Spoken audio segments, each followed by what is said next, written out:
This is how our parent went to school. This old route between the villages in the Garhwal Himalaya is scary as hell. No wonder many locals have parents following this trail, mostly women. It's hours of journey through the narrow passage. Why did I come from here? In order to be alive, one has to be careful with their steps all the time. The rock beneath cannot be trusted. The trail features loose rock, deceptively tall grasses, and the face of death. This trail is rarely used by the local people nowadays, and the access to this trail is kind of difficult. I had to go through many landslide zones. On my way there was an old rusty bridge that could fall apart any time, and I had to go through that never been used by the local people in the recent time. Once I was on the other side of the mountain, the route was pretty steep. I just had to climb up. Also kind of difficult because it's a highly disastrous zone. This kind of trail is not for everyone, and imagine going there in the monsoon season. I don't think it is possible. So this is the point from where the actual trail starts. It's not really difficult because it's not going to gain the altitude in a really short amount of time, but it is going to be a really dangerous track from here. I started with this landslide zone. Oh my goodness. This is sketchy. Why did I come from here? Making mistake here is not an option because you will fall down to the river just with a little mistake. So once I was able to get past to this one, the route gets narrower. But last thing you want to encounter something on this narrow trail is someone from the other side, or if you have to overtake these wild animals. So I had these cattle walking before me and I had to overtake these one. I was a little scared at first because on the other side, if they kick me or they get aggressive, I might fall to death. So I have been to this place for like 2 times. On my first time I was really scared. I was moving really carefully, but this time, the second time, I was feeling a little bit confident with this height.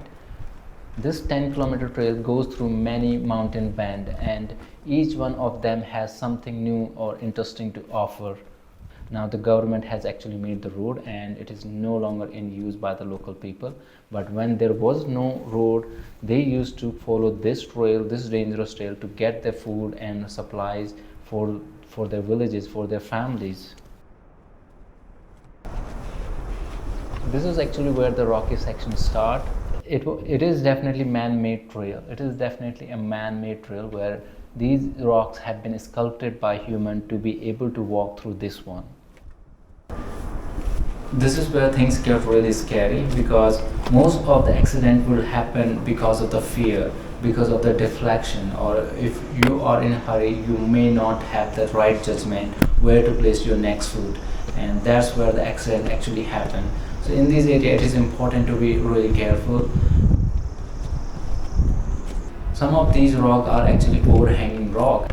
I mean, this doesn't look safe. And the path is made right over that rock. Most of the people who died were actually women, because women go there for their food, for their cattle, and they slid down the slope and accident happens, and it happened mostly in the rainy season. If you look at these bundle of grasses, these one are prepared by the women who lives around here near the villages. They come here in such a dangerous place and to feed their cattle, their cow, buffalo. In the winter there is scarcity of grass, the food available for the cattle. So they come here in this area because not many people come here. This place actually have a lot of grass available, and these are really tall and they are really good for the cattle, and which is why it attracts the women out there. To get the grasses, they have to go through all these dangerous rocky section. As a hiker, what I found really dangerous is the grasses that is laying over the rocky ground. It actually create an illusion that might lead to lose the friction, and you may slip down because of these grasses. These places look scary at first, but once you get used to it, you are no longer scared of them, and that's not necessarily a good thing, because if you're not scared, you're not careful. And at the end of the hike, I was really confident and I was actually running, which was not a great idea. because I could not see what I can see from the camera. I can see the tall grasses when I'm walking, but now I can see that beneath these tall grasses there is a cliff. Oh, that is really dangerous. If it was about 50 meter or something, it could be okay. You would be careful for that time. But if you are hiking for hours, you may not be really careful. You may not be watching your step all the time. And that's where accident happen. Accident doesn't happen because it's difficult. It happen because you are more likely to commit mistakes. And this is the kind of trail this one is.